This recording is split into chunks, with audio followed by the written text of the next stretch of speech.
प्रेम का अब जो रूप निकलकर सामने आ रहा है, और आए दिन आप देखते हैं जिस तरह की खबरें हैं कि अगर पसंद नहीं आया तो ये भी नहीं कि छोड़ दिया जाए और उसके बाद सीधे आर पार की बात होती है। ऐसे कितने केस आए हैं पूरे देश से। आपकी नज़र में प्यार की परिभाषा क्या है, और फिर ये जो हो रहा है उसको आप किस संज्ञा में रखेंगे?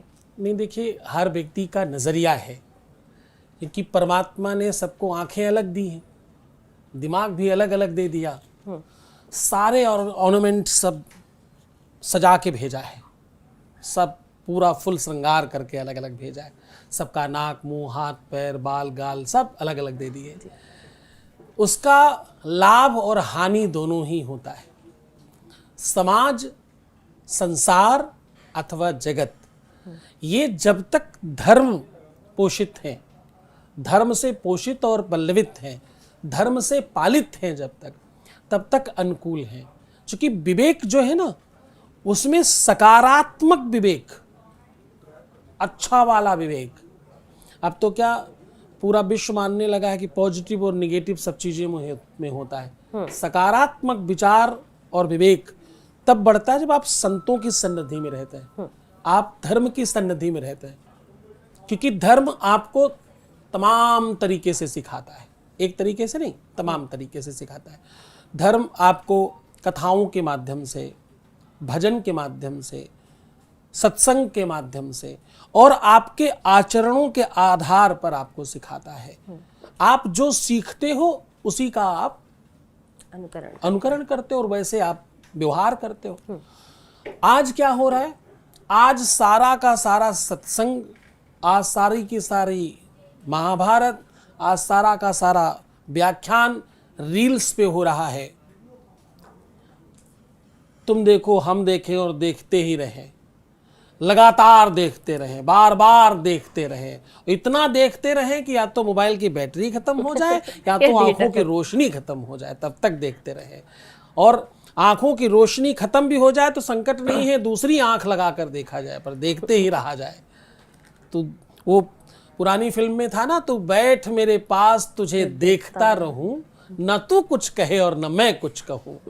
इसमें उल्टा है, तू कहे और मैं देखता रहूं।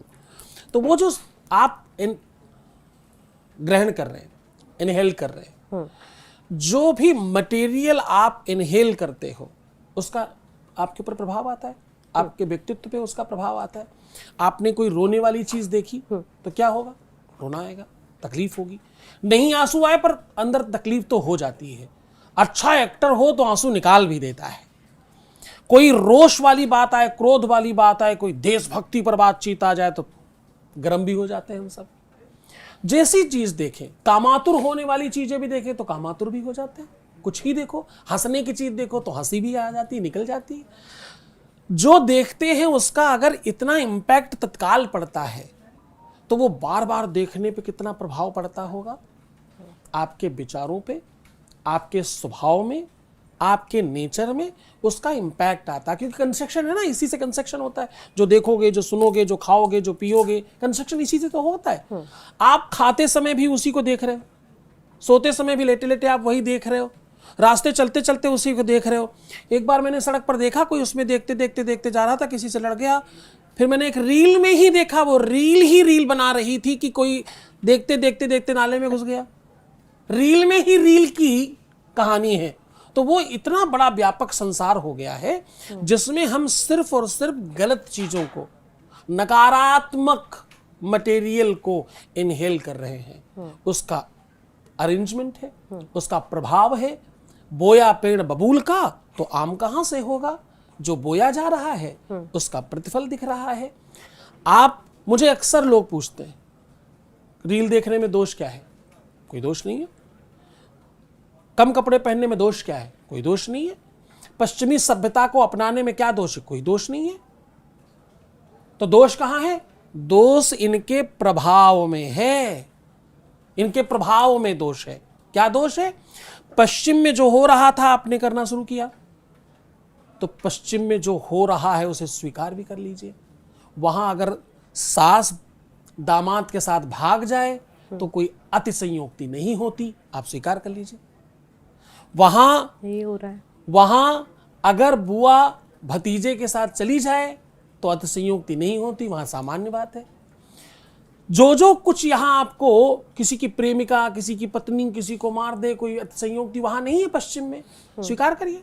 आपने जो चाहा है, जो इनहेल किया है, जिसको स्वीकार करते जा रहे हैं, जिसको सोचकर आप अभिमानी होते जा रहे हैं, उसके लक्षणों को भी स्वीकार कीजिए, गुणधर्म को भी स्वीकार कीजिए। आप जो भी खा रहे हैं उसको चाहे मुंह से खा रहे हैं, चाहे कान से खा रहे हैं, चाहे आंखों से खा रहे हैं, और चाहे रोम छिद्रों से खा रहे हैं। बाहर का मौसम खराब हो जाए, बाहर प्रदूषण हो जाए, तो आप रोम छिद्रों से भी खाते ही ना, तभी उसका इंपैक्ट आता है। जिस भी इंद्री से खा रहे हैं उसका प्रभाव पड़ेगा पड़ेगा पड़ेगा पड़ेगा, उसी बात की चिंता है, बाकी कोई चिंता किसी भी बात की नहीं। क्यों? क्योंकि वेद कहता है अवश्यमेव भोक्तव्यम कृतकर्म शुभाशुभम। जो करोगे उसका फल भोगना ही पड़ेगा पड़ेगा पड़ेगा, इतना ही संकट है।